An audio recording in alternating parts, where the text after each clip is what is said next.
Good morning, you guys. It is a gorgeous morning out, and I have a planter that needs a little bit of love. A lot of bit of love. It started to get some burn on it. It's not been happy. It's been in the same container for about 3 to 4 years now, and the plants just, they gotta get out of there. So we're going to give that planter a refresh today. I went shopping at Home Depot and I got a killer deal on some plants. I cannot wait for you to see them. One, I think I spent like 50 bucks. So this is gonna be a cheaper project than I normally like do these planting projects for, which I'm really excited about because 50 bucks for what I got was a killer deal. One of the plants was almost $50 alone. So I basically got everything else for free, you know, plant math. So let me show you guys the planter that we have. It is the one that is on the back deck right here. It's got some ferns, some hostas, a heuchera in it, and I'm honestly just gonna toss the plants. They are too sad to be moved into the landscape, and I don't have the time to transplant them right now because they're going to go into shock because it's so warm. So it's not a good time to transplant them. So I'm gonna toss them. It's the circle of life in the garden, okay?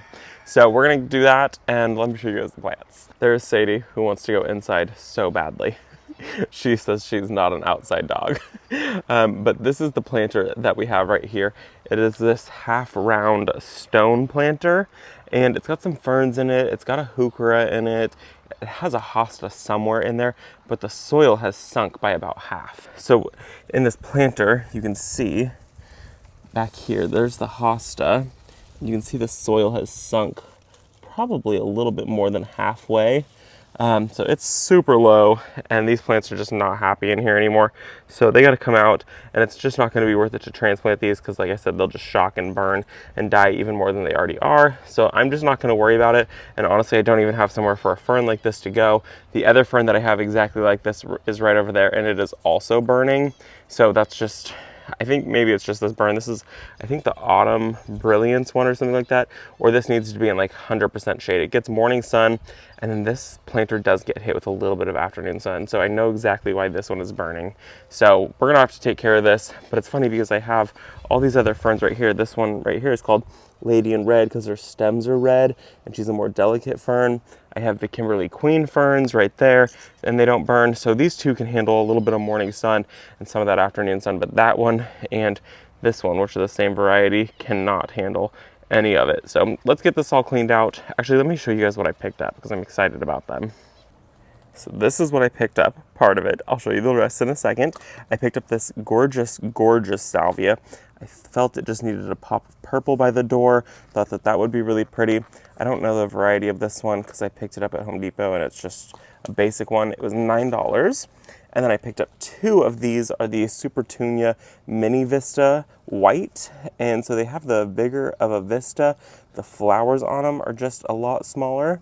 So this should be a really pretty one to tuck in. I have a couple of these on the property already, and they do really well for us. So I've got two of those to tuck in. And then I thought this potato vine would be perfect as a trailing plant. It doesn't say the variety. So this is, Ipomea batis. Ipomea batis, and it says full sun. There's no way this plant can handle full sun. Sweet potato vine, $8. This is definitely a like morning sun, end of the day, full shade plant. So that will get planted where it gets more of the shade. This will get planted where it gets the afternoon sun. And then these will be towards the front. And let me show you the centerpiece. It's in this container. This was originally $44, and I got it for 22 bucks. So it is a 3-ball topiary. Oh, isn't that so cool? So it was on clearance, and I think it's because this middle ball right here has a like bald spot, which is fine. It'll fill out no problem. I don't know anything about this plant. Eugenia, it was 50 bucks. I got it for 25. So 10 feet tall, 48 inches wide, and obviously it's one that they do a lot of topiary with. This is the 3-ball, and I thought for 25 bucks, which I actually think I paid $22 for it, was a really, really good deal on this.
is about a million times better. Oh my gosh, it's a little crooked. It looks crooked on camera. It doesn't look crooked in person. Whatever. Oh, that just fills that hole out so nicely. It's not burnt, it's not dead. It just looks really, really nice. And the white should all mound in and fill that. The sweet potato vine, I'm expecting it to fill this entire area in right here. And the salvia right here, I expect to just not get a whole lot bigger, if we're being completely honest. But that looks so nice. I just need a new back door. But that's not gonna happen until we can replace all the siding on the house. There's Brent in the window. It looks really good. I'm very, very happy with it. I gotta come in and prune that one little piece off. I may actually just tuck that up. Let's see. Because I want this to look nice and full. We'll see if I can train this to grow upward. I think that's better. Oh, that's better. Yeah, that's a lot better. Oh, for, 25 bucks or however much I paid for this, I think it was like 22 bucks. That is a killer deal. So $50 for all the plants, and I picked this up locally at one of the garden centers. They don't carry them anymore. I picked this up at Magnolia. I'm just very happy with it, and I do have irrigation that runs, feeds this one, feeds this, and then feeds the ferns right here. That is about a million times better though. And while I was up here putting this together, I have to show you what I noticed. So this right here is a magnolia, one of my favorite magnolias. It has pretty leaves on it. It doesn't have your traditional magnolia leaf on it. It's just a very clean looking magnolia, but I'm getting a second flush of blooms. I was not expecting that. I thought she only was gonna bloom in the springtime, but I have this bud that is formed up, and then I have another bud right back here that's formed up, and there's another one right here that's forming. So there are flowers to come. So apparently I'm gonna get 2 bloom flushes this year off of this magnolia, and I cannot wait. This is one of my favorite magnolias that I've ever seen. It doesn't look like your traditional magnolia. Like I said, this one is called Ricky, and the color of her blooms are just spectacular. They're not very long lived, but I will take if I just get a couple extra from her. I am so pleased with that. Ignore the dirty door. That's living with dogs. I'm very happy with it. I hope that you guys enjoyed the video. I'm gonna go inside. All of a sudden we're dealing with 50% humidity. Apparently I can't get away from the humidity all of a sudden. So I hope you guys enjoyed the video. I'm gonna go inside. That's a lie. I'm probably gonna stare at this for a while because that vertical interest right there, primo, chef's kiss. So thanks for visiting our garden, and I will see you all in the next one. Bye guys.